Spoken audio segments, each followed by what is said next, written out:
Tonight on Dr. Phil Primetime, Patty Prewitt was convicted of murdering her husband.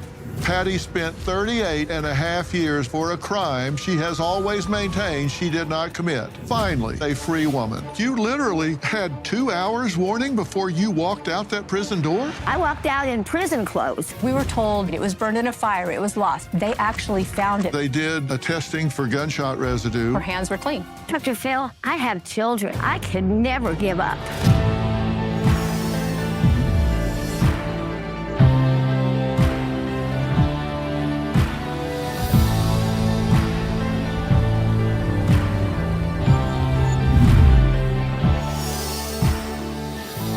For all of you at home, this is a personal note. This is a night that I have been anticipating for years. Patty Prewitt, a woman who has become a symbol of resilience and hope, is finally sitting in her own home, not behind prison bars, but as a free woman. Patty spent 38 and a half years behind bars for a crime she has always maintained she did not commit, the crime of murdering her husband, Bill. Just weeks ago, on December 20th, 2024, Missouri Governor Mike Parson granted her clemency, bringing her home after nearly 4 decades of separation from her family. I have followed her incredible story for years. Take a look. It was like 2:30 in the morning. Someone entered our home, cut the phone lines, cut the power, and murdered my dad. He was shot in bed with his own gun. My mom remembers being woken up by the man pulling her out of the bed by her hair.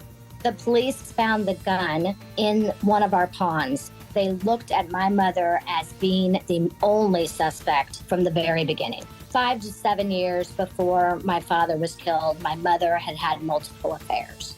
The police used mom's affairs against her during her trial for murder. My mother was portrayed as a loose woman with loose morals. She was found guilty of capital murder in the first degree, and then they sentenced her to life with no parole for 50 years.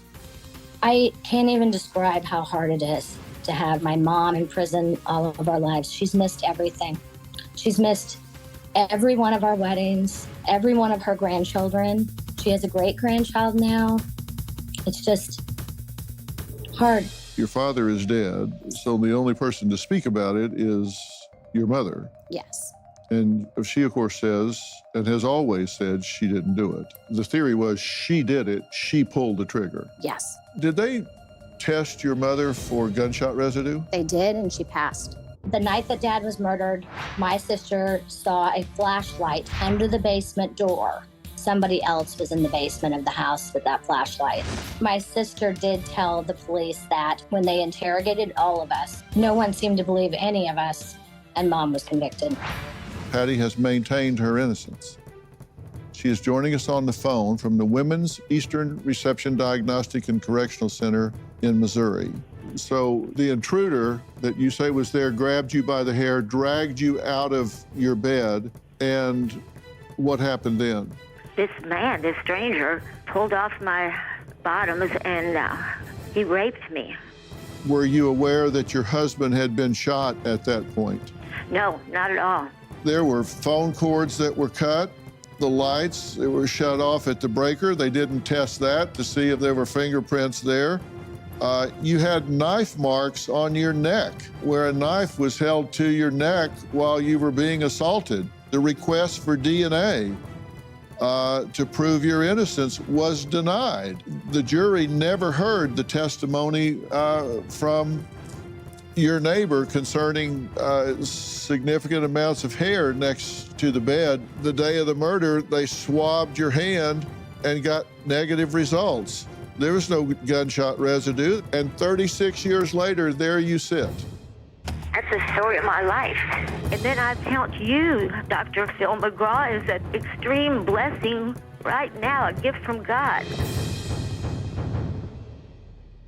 Now, at 75 years old, Patty isn't just a survivor. She is a beacon of strength who earned multiple academic degrees, became a published writer, and never lost hope.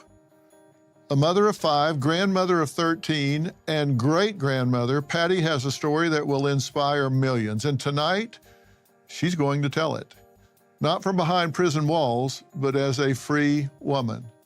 Patty, it is so good to talk to you and talk to you from home and not prison. Thank you so much. Thank you so much. Tell me how you're feeling. Tell me how you're doing. I couldn't be doing better. It is wonderful out here. People keep asking me if I'm overwhelmed. Going to prison is overwhelming. Coming home to loved ones is perfect. It's perfect. Well, that's just so great to hear. How long before you were released did you know you were going to be released, and how did it feel when you found out? My daughter was visiting me on a regular visit, and I was released like 2 hours after that visit. It's incredible. I walked out in the parking lot to my daughter's truck, and we drove home. Half my kids were waiting at the house when we got there. It was no warning whatsoever. It was a miracle, a miracle. Well, that's just so amazing to hear. So you literally had 2 hours warning before you walked out that prison door? Yeah, exactly. I walked out in prison clothes. I didn't even have my property. And that was on behalf of the warden of the prison. She pushed that through. She made it work. And God bless her too. 40 years in and a 2-hour warning to get out. It's a good thing they didn't think you were escaping since you were in prison. I'm glad the word got around. Yeah, it was kind of scary. I thought, oh, I'm walking through the prison parking lot in my prison clothes, and it was kind of scary to me. But we just kept walking. Yeah, I don't know how you kept from breaking out into a run. Listen, I also wanted to surprise you, Patty, with someone that you know very well. Our own News on Merritt Street anchor and former Los Angeles prosecutor, Lonnie Coombs. Lonnie, say hello. Oh my goodness, Patty, I am so thrilled for you. You look amazing. How are you doing? Wonderfully, wonderfully. It's so good to see you, Lonnie. It's great to see you. I haven't seen you for 7 years. The last time I saw you, you were still in prison. We talked there. Mm-hmm. And to believe that this day finally came and here you are in your home, I'm just so happy for you and for your family. I'm just thrilled for you. Thank you so much. It is beyond wonderful. Well, so Patty, tell us, what was it like to spend your first night at home in a real bed surrounded by the people that love you and that you love so much? It was just wonderful. What's funny, though, the bed was way too soft. And I slept with my oldest daughter, and she and I didn't sleep. We just kept cuddling and talking, but the bed was too soft. I said, I'm feeling like rolling out on the carpet and sleeping because prison beds are hard as rocks. And I'm getting used to soft now. But at first it was really hard. What's been the most challenging thing to adjust to after all of those years? I've talked to a lot of prisoners that have gotten out, gotten off death row, all different kinds of circumstances. What's been the most challenging adjustment? You're gonna really think I'm stupid. Seat belts. They didn't have seat belts when I was free. They had lap belts, but we pushed them between the seats. We didn't use seat belts. And that's the first thing. I get in the truck with Jane when we leave, and she says, you have to put on your seat belt. And I go, well, where is it? And that is the stupidest thing. Now, to get out, I've been training to get out all my life. But nobody told me about seat belts. Well, listen, who can question it? You just have to experience.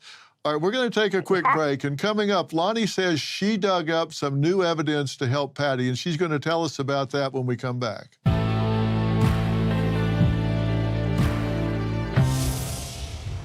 Ronald Reagan was president when you went into prison. Technology has changed. Have you even tried to get onto a computer and look at the internet or anything like that? I'm all over it. I'm all over it. So what goals have you set for yourself now that you're out?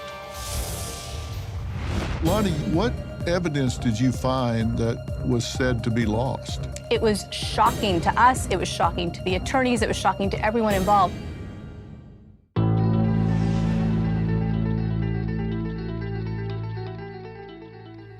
Well, we're back. I'm here with Lonnie Coombs, one of our news anchors here at Merit TV, and we're talking to Patty Prewitt, who we both know, who we've both worked with separately and together, actually.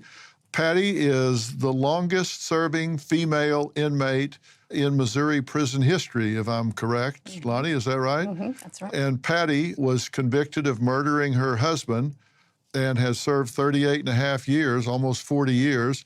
I think wrongfully convicted, frankly. I don't think she ever had a fair trial. I think it was very biased. But she has now received clemency and is at home with her family. And Patty, we are so excited about that. I know you are.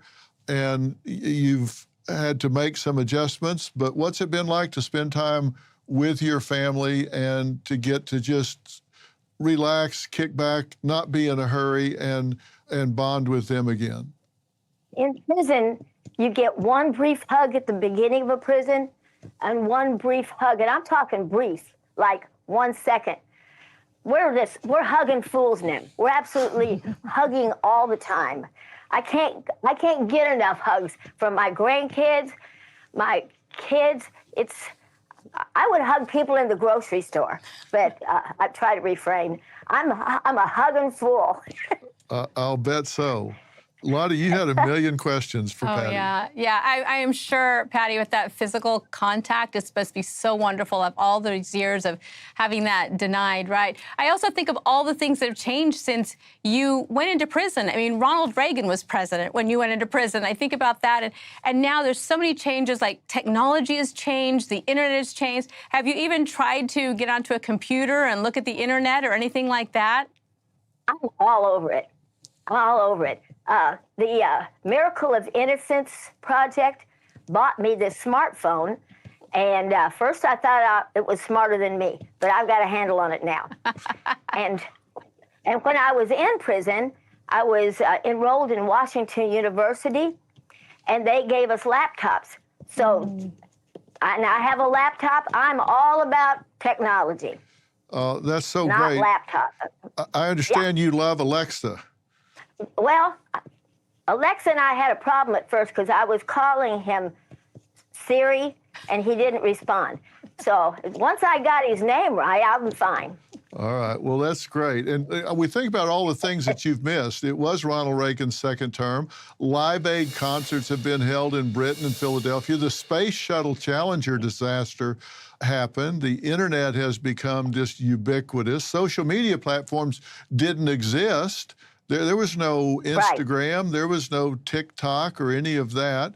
Texting and Zoom, Googling is a verb. 9/11 took place, and you've had grandkids. You've missed 233 birthdays. That's just heartbreaking.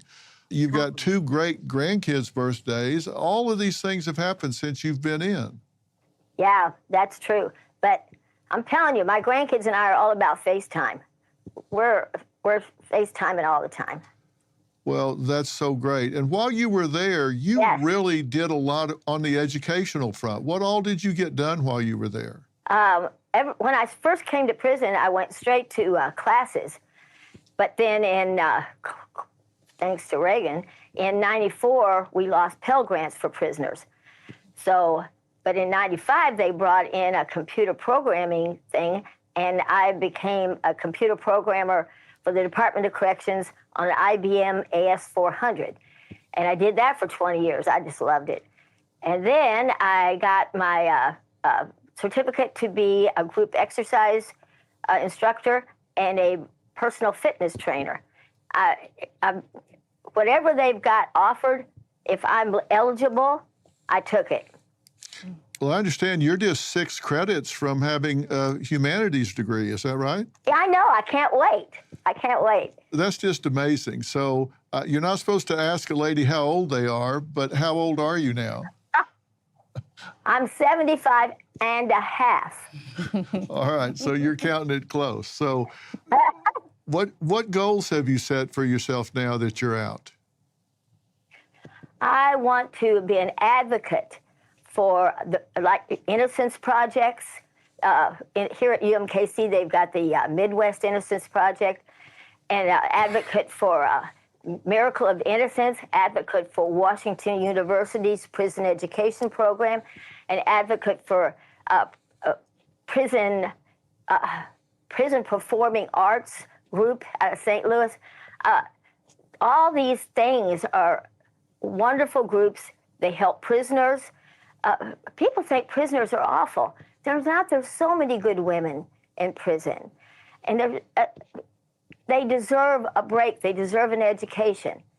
And I will beat the drum for all these organizations. That's something that she really distinguished herself. When you worked with her before, you found out she's really been a powerful force inside prison. A shining example and really a mentor to so many women that would come through. You know, they would come through and then they would leave. And Patty knew she was going to stay there for years beyond that, but she was so welcoming to them and so giving to them and helping them to adjust and see that they had value and helping them to go back out. And Patty, I remember that. I remember talking to you and saying, you know, how do you deal with knowing that you're going to be in prison for so long? And you said, I don't focus on the lifetime. I focus on one day, each day at a time. And every day you were just filling it with things to improve yourself and to help other women. And I think that that's just shows your resilience and also that you made such a huge impact while you were there. And it's not hard. All you have to do is listen to people.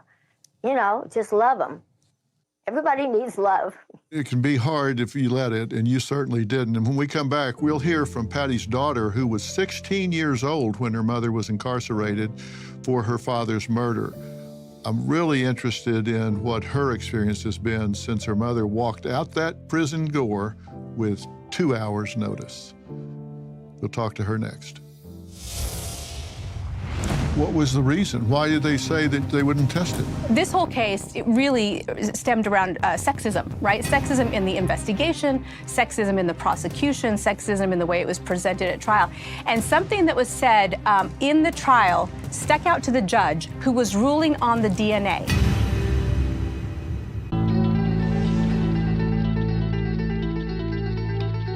When Patty Prewitt was incarcerated, Jane, her daughter, was only 16 years old. She stepped into a mother role for her younger siblings and an advocate for Patty's freedom. And she's joining us virtually. Jane, it's so good to talk to you. Hi. I'm really curious how you feel having your mother home and all of your work, all of your hopes, all of your dreams coming true with having her home. It's been amazing, of course. I was at the visiting room with her when we received word. They just kind of had us exit the visiting room together, and then we got to hang out in a conference room for a couple hours. And then while they did all the paperwork and got everything sorted out, and then we couldn't believe it that we were getting to walk out together, and it's been great. We've had a few weeks of just as much as we want of each other, which is great. That is great. And you really worked to help your mother fight for her innocence. What all did you do? I tried early on before internet and everything. We just had paper petitions. So my mom's sister, my Aunt Mary, and I would try to get as many signatures as we could to get whatever governor was in office to hear us. And then as time went on with the internet, it was much easier through social media and websites that take care of that. But I also joined lots of organizations over the years, from the Midwest Innocence Project to the National Innocence Project, Missouri Cure, Missouri Prison Reform, and, you know, Families Against Mandatory Minimums. And I took classes online mostly and attended events and tried to network and meet anybody that I felt could help our cause. And I tried to do whatever Mom's attorney, when Brian Reichart came onto the case 14 years ago, from that point on, he was someone that could give me assignments or help me know what he would need help with. Why did you maintain your belief so deeply in your mother's innocence? I always believed her, and I always believed my younger sisters that they saw a flashlight under the door I also saw Mom's bruised body. I saw horrible bruises from her hip bones to her knees. She was definitely hurt that night and had knife marks on her neck. And then we were also harassed at the house after Dad was gone. We had some scary things in our lives, and it all was part of, what we were going through together. Well, Lonnie, you did a really deep dive on this case. And what evidence did you find that was said to be lost? Yeah, Dr. Phil, we came onto this case about 7 years ago. And the Innocence Project recommended it as a case that was really important and should be looked at as a wrongful conviction case. And we did a lot of different things to try and determine really, innocence or guilt, how we could prove that. And it got to the point where we could not come up with anything definitive. And we realized really Patty needed something new, right? A new piece of evidence to try and take to court and get a new trial, if anything.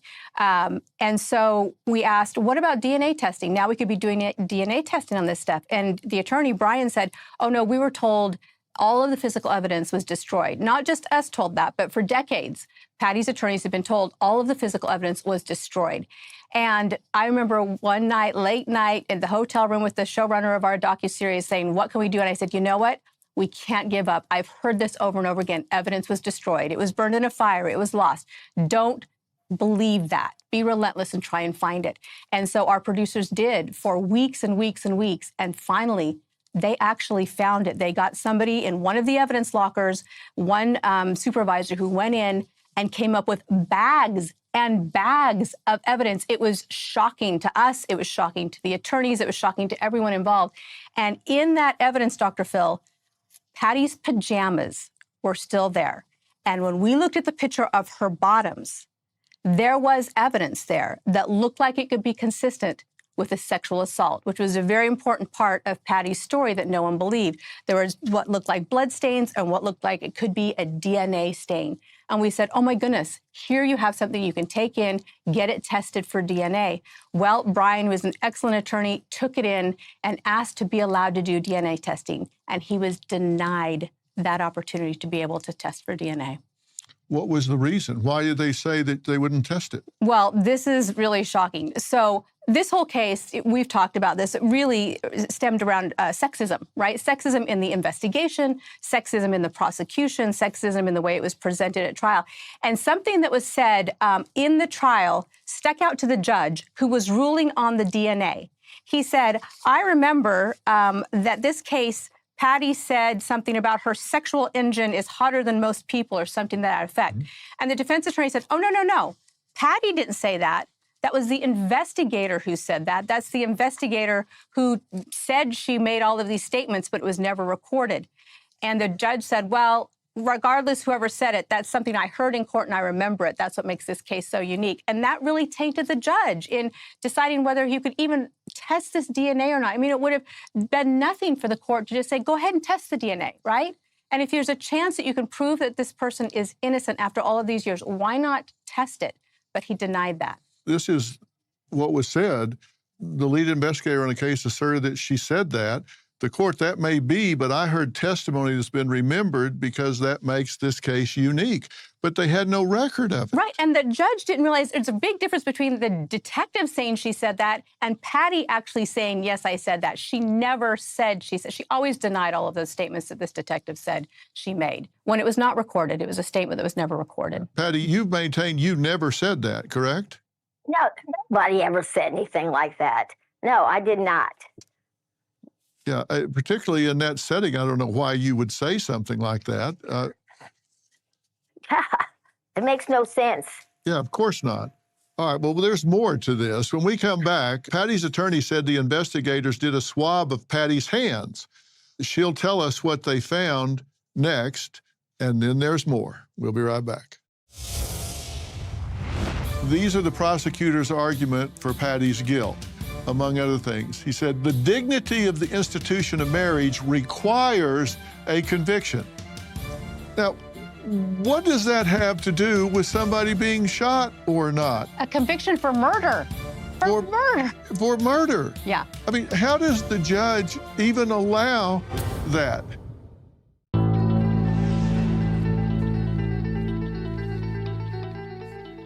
Well, Patty Prewitt has been released from prison, and we are so excited about that. After nearly 4 decades behind bars, I personally think that's 4 decades too late. I don't think she should have ever gone to prison to begin with. She was convicted in 1986 for the murder of her husband, a crime she has consistently denied committing. Despite her release, Patty faces the constraints of lifetime parole, a condition that brings both relief and challenges for her. Lonnie Coombs is joining me, former LA prosecutor who has really taken a deep dive on this case. She and I have worked on it together and separately. And Lonnie, I think that this was a very prejudicial prosecution. I mean, the prosecutors are intended to seek justice, not convictions. Fair statement? Absolutely. Absolutely. And I think that this was a very tunnel vision prosecution. I think Patty seems to be the only one they ever looked at. And the prosecutor seemed to me to be very misogynistic and made comments to the jury that I thought were prejudicial against Patty, who had had affairs in her marriage earlier on. She and her husband had gotten past that. But I want to take a look at some of the things the prosecutor said to the jury. These are the prosecutor's argument for Patty's guilt, among other things. He said, the dignity of the institution of marriage requires a conviction. Now, what does that have to do with somebody being shot or not? The dignity of the institution of marriage requires a conviction. A conviction for murder. For murder. For murder. Yeah. I mean, how does the judge even allow that? He says she defiled his home with those lovers when children were there. She abandoned her duties as a mother of her children. He goes on. She was motivated by sheer greed and sexual lust and had been for years. She pursued one sleazy affair after another, 1, 2 at a time. And when you look at those things, not one of those statements had anything to do with she picked up a gun and shot this man. That's right. That's right. They literally just painted her as this evil woman. And apparently that worked in Missouri in the 80s. You know, we talked to Patty's trial attorney and we said, what happened in the trial? And he said, Patty was convicted of adultery. That's what she was convicted of. He said in the 80s in Missouri, it was more like the 50s for women. And he said as soon as that jury heard about the affairs, which the prosecution put on ad nauseum, that was it. She was immoral, therefore she was guilty. And they had what they considered physical evidence. They had a boot print. And the boot print by the pond, there was a pond where a gun was found. Right. And there was a boot print there. One boot print. Unless Patty is a pogo stick in disguise, how did one boot print get there unless it had been there a long time and the others washed away? How did they determine this is part of the fact pattern for the night of the murder? Yeah, it didn't really make sense. So there's a pond on the Prewitt land, and that's where the murder weapon was found, which, by the way, Patty told the police that they had 2 guns and one was missing, and that ended up being the murder weapon. It was in the pond. They said there were boot prints around the edge of the pond, which matched some boots of Patty's. Well, that makes sense. She lives there. She's gone to the pond before. But there was one boot print that matched her boots that was near to where the gun had been lodged in the pond. The interesting thing, Dr. Phil, not only was it just one boot print, like you said, how there's only one boot print up there, but they dredged that pond to find the gun. It was so muddy, they had to build a bridge to be able to walk out to that boot print. If it was that muddy, if she'd been in that with those boots would have been soaked and caked with mud inside and outside. They probably would have stuck in the pond. It doesn't even make sense. Well, let's look at the boots. If we look at the shoestrings, there's no mud on the shoestrings. If we look on either one of them, there's no mud on the shoestrings. Then here's the top of the boots, the white packing, there's no mud on that. The toes of the boots, there's no mud above there's just on the bottom. They're clean, yeah.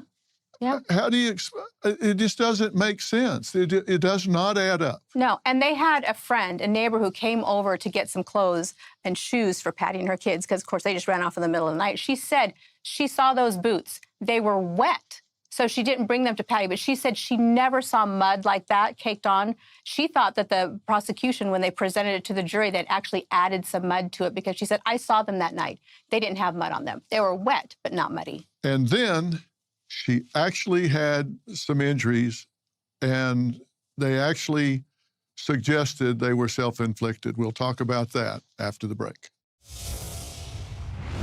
How have you kept your spirit so positive when you look at these kind of injustices and knowing that you didn't get every possible consideration when they take your freedom away?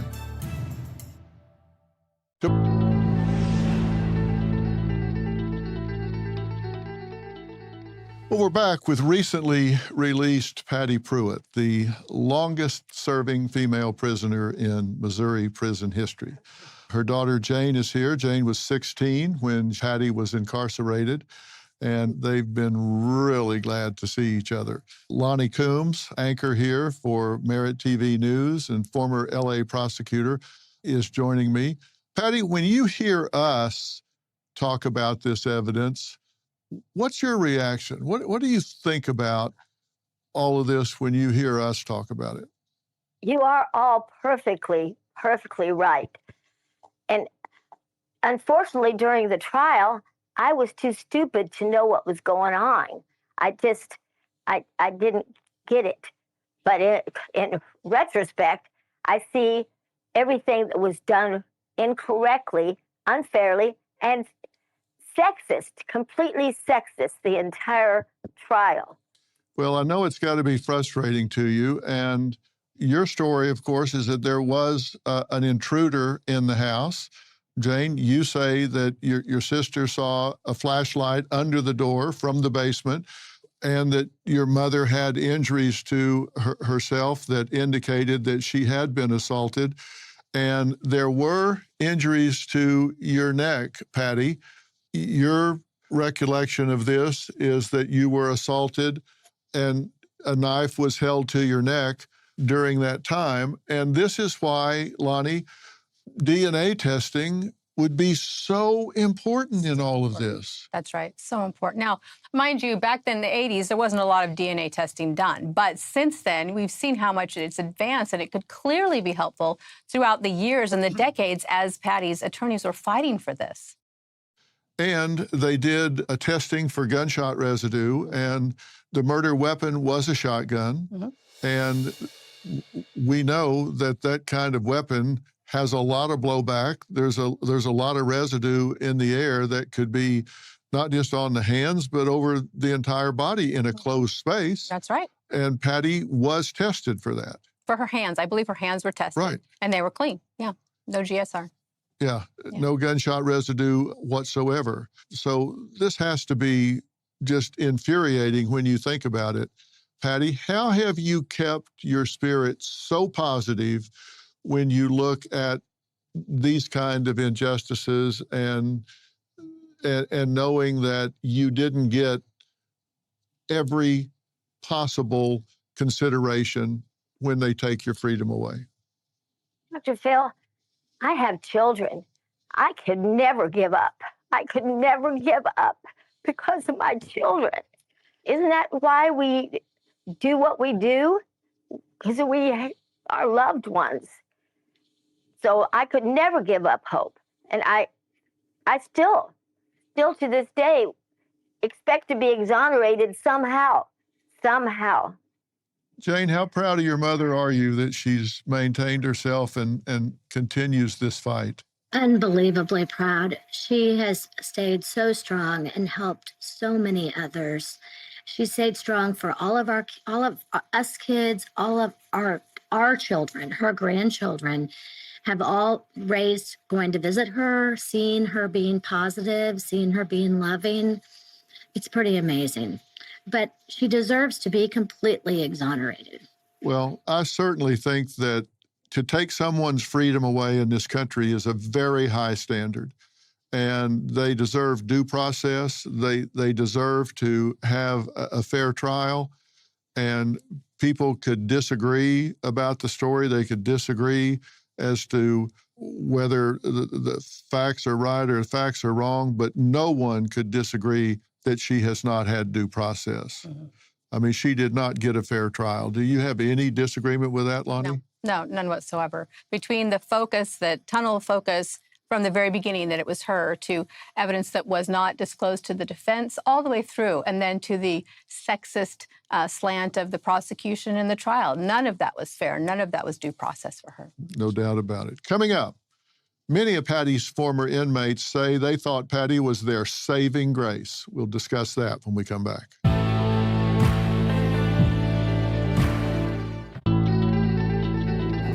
My name is Christine Penick. My name is Julie Montgomery. My name is Emily Kirchhoff. My name is Laura Phillips. I was formerly known as inmate 1213152. And I did 12 and a half years with Patty Prewitt. I had the privilege of being the neighbor of Patty Prewitt. She was an inspiration not only to myself, but to every other woman that came through those gates. Patty was one of the women that took me under her wing and helped me and mentored me. I couldn't imagine anyone more supportive, encouraging, and positive. She helped me in ways too numerous to count. She gives them encouragement and makes them feel good about doing something positive with their life, even if it's in prison. And I am so grateful for having met her and continuing to be her friend. She changed my entire life, and I was a repeat offender, not looking to be anything but. If she could do that for me, imagine what she can do for the world. Well, as you can see, Patty had become quite the mentor and advocate for her fellow inmates. And we have a surprise for Patty tonight, a person who says Patty changed her life when she was serving time, and now she wants to thank her. Jane is joining us virtually. Jane, welcome. Hi, Patty. Thank you, Dr. Phil. Well, Jane, thank you for being here. What did you want to say to Patty? Patty, I just want to tell you how thrilled I am for you and for your family and for all of us. Just the world is a much better place with you in it. We need you here. We need you with us, fighting the good fight for those, you know, that are still the underdog. I always have believed in you, and I just wanted to thank you for everything you gave to me, every gift you gave me, but mostly the gift of reminding me of my worth and what it was that I could accomplish as long as I continued to believe in myself. And I'm sorry I'm crying. I had no idea I would. I'm just so happy right now, and I'm so happy for you, Patty. I love you, Jane.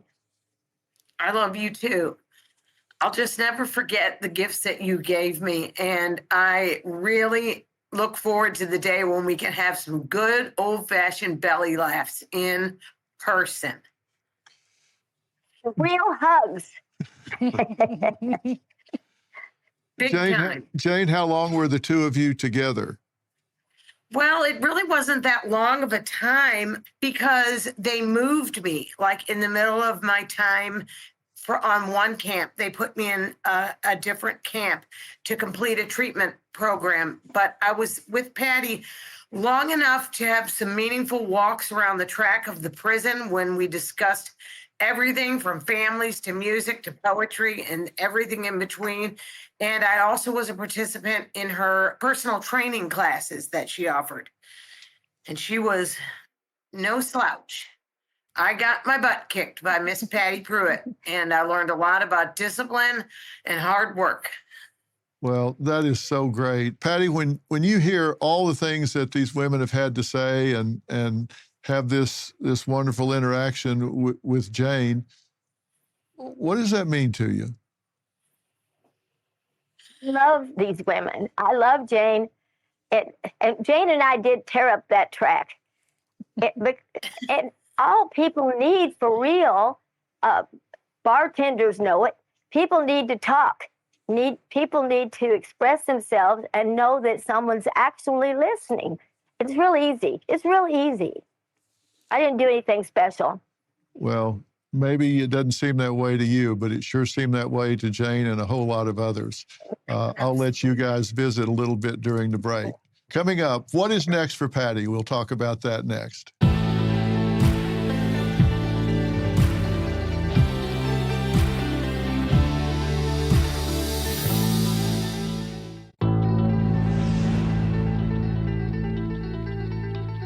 Well, we're back with Patty Prewitt, who is out after 40 years that I don't think she should have spent a day of. But we're here with Patty and two Janes, Jane, her daughter, and Jane Ponte, who she has come to know and impact the life of while she was serving time incarcerated in Missouri. And I'm here with Merit TV anchor Lonnie Coombs. Lonnie, what's next for Patty? She is now gotten clemency and on parole. Can she get a pardon? It's so subjective. It's really up to the governor to decide yes or no. And I don't know what this governor is going to think about that. He just granted clemency. I don't know if he's going to change that to a pardon or not. Usually once they grant clemency, that's pretty much what they do. Well, we've got a new governor coming in. Patty, that's something you're still angling for, right? You hope to get that done? Yes, it's going to happen. Well, know that we're supporting you and we're behind you 100%. So we'll continue to stay in touch. We both work with the Innocence Project, and we're going to stay on this and stay behind you. But we're out of time for tonight. So I want to thank all of my guests, Patty and Jane Prewitt, and our News on Merritt Street anchor, Lonnie Coombs. For more information about tonight's episode, log on to drphil.com. Just know that we really value you being here with us, and we'll see you next time.